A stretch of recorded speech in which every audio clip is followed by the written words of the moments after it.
aquel criado a quien su señor al llegar lo encuentre comportándose así. Portándose así. ¿Cómo? Pues habla de dos comportamientos, de dos formas de portarse los siervos, los criados, ¿verdad? Y cómo el Señor va a regresar.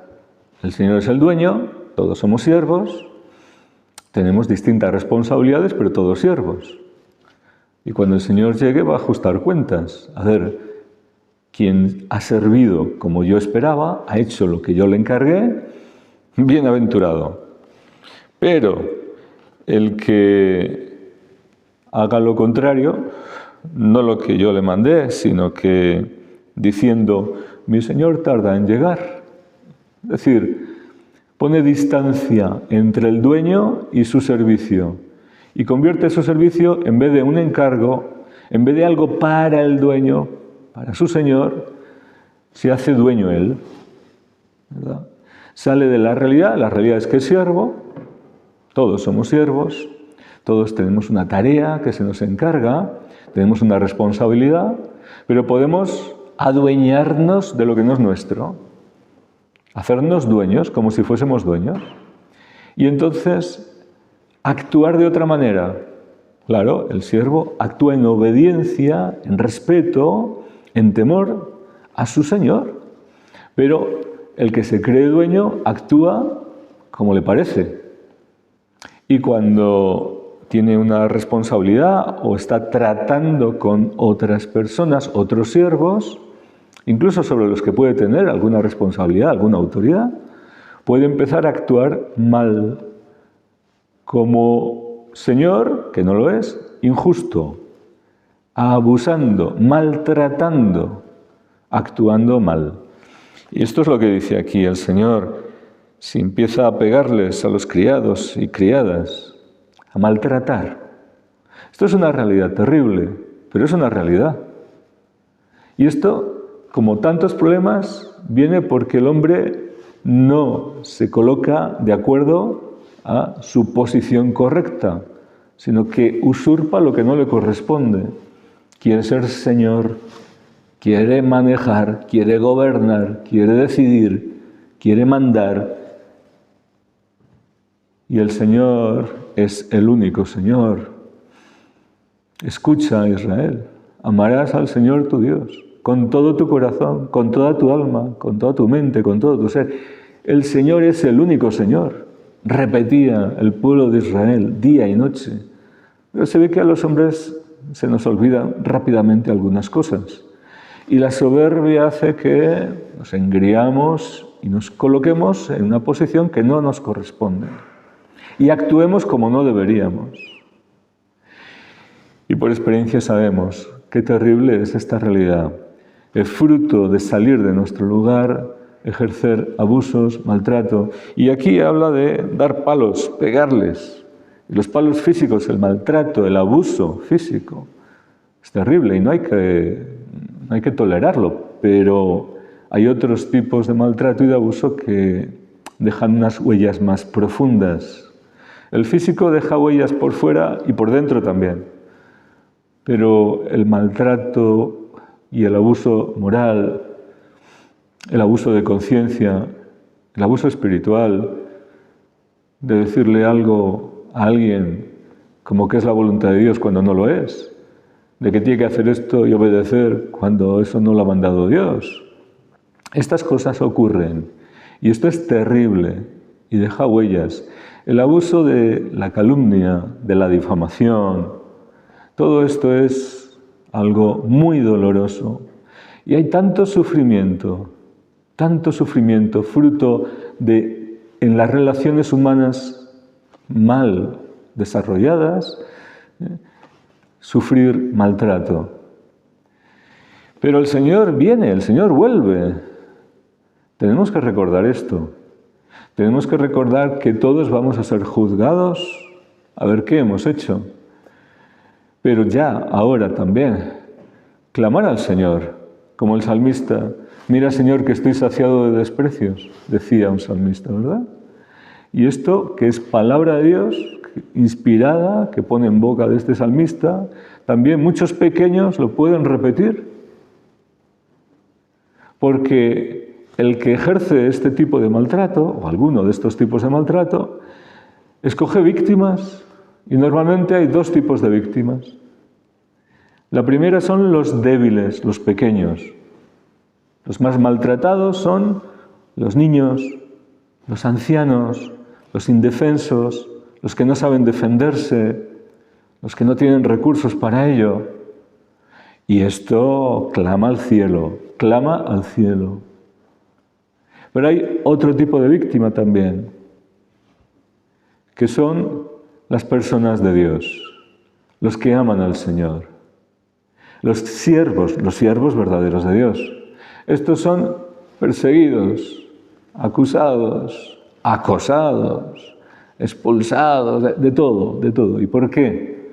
Pues porque en esta forma de actuar que estamos diciendo, donde la soberbia toma el control, donde la manipulación, el acoso, el maltrato se ejerce, esto tiene que ver también no solo con una pérdida de sentimientos humanos, una falta de empatía y de sentido de misericordia, porque llega a ser algo despiadado, sin piedad, sin misericordia, sin compasión, con total injusticia, abuso, sino que ahí está, claro, el diablo también actuando. Y en este tiempo que nos ha tocado vivir, creemos muchos que los demonios están haciendo horas extra. Se les han abierto muchas puertas y con tanto pecado, con tanta maldad, ellos también están moviendo a muchos hombres, usando a muchos hombres. Y los usan, como decía antes, contra los más débiles, porque se ensañan con los pequeños, odian a los sencillos, a los pequeños de Dios. Pero también usan a los hombres injustos, maltratadores, contra los que aman al Señor, contra los siervos de Dios. Porque siempre ha sido así. El diablo odiando a Dios, pero no pudiendo nada contra Dios, vierte su venganza, su ira, su rabia contra los que aman al Señor y contra los que le sirven. Y para ello usa todos los medios. En fin, el Señor ya nos dijo que seríamos perseguidos, calumniados, expulsados de las sinagogas, etc. Todo aquello. Toda clase de injusticias que Él primero sufrió. Y no abrió la boca cuando abrazó la cruz, pero venció. Y Él vuelve también con la victoria. Pero ahora también quiere, lógicamente, que clamemos a Él y que hagamos lo correcto. Y no se puede, como decía antes, tolerar estas cosas. Hay que denunciar las tinieblas y vencer el mal con el bien y la oscuridad con la luz. Por eso, aunque a veces parece que no haya justicia, pero hay que decir la verdad, aunque eso nos suponga más persecución. No hay que callar, no hay que tener miedo, porque el que actúa de esta manera, maltratando a los demás, tiene habilidad para hacerlo y para mantener una imagen de persona digna, justa. Y lo que hace normalmente es tratar de condenar a la víctima, es decir, culpabilizar a la víctima. Algo habrá hecho mal, porque se merece lo que le está pasando. Y este razonamiento hay que romperlo, hay que quebrarlo. El que sufre la injusticia y el abuso es víctima, no es responsable de ese maltrato, no merece eso. Y hay que denunciar todo esto, pero sobre todo, y también, confiar en la justicia de Dios, entregar nuestra causa al Señor.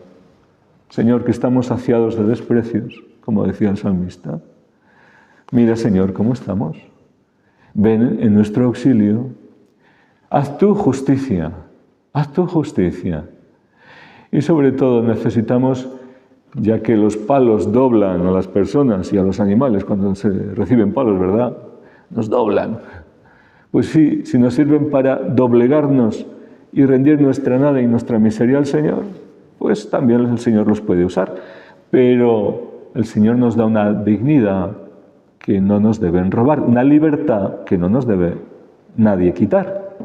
Luego tenemos que erguir nuestra vida, levantar nuestra cabeza, levantar nuestra frente y para eso pedir al Señor que sane esas heridas, que restaure y vende los corazones rotos.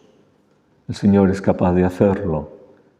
Y ocupar nuestro lugar, porque si alguien usurpa y está en el lugar que no le corresponde para, en vez de servir, maltratar a los demás, nosotros no debemos parar de hacer lo que el Señor nos ha encargado y ocupar nuestro lugar con dignidad, con aplomo, con valentía, para servir al Señor. Bienaventurado aquel criado, a quien su Señor al llegar lo encuentre portándose así, haciendo lo que le encargó. Pero qué terrible la situación del que no lo haga así, sino que haga lo contrario.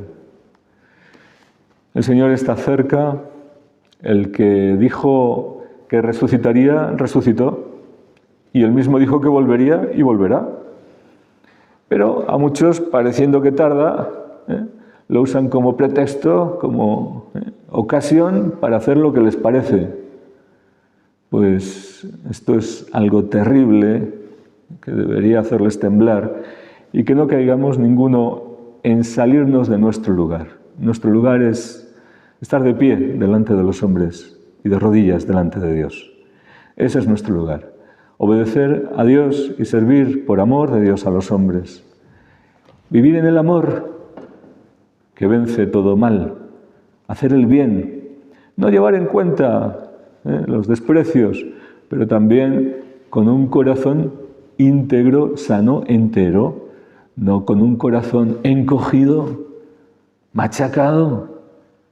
No podemos permitir que eso ocurra, ni que nadie lo haga. El Señor nos da la libertad, nos da la verdad que nos hace libres, nos da su espíritu, y es un espíritu no de cobardía, no de temor, sino de libertad, de valentía, para hacer su voluntad y para servirle como Él nos encargó. Así sea.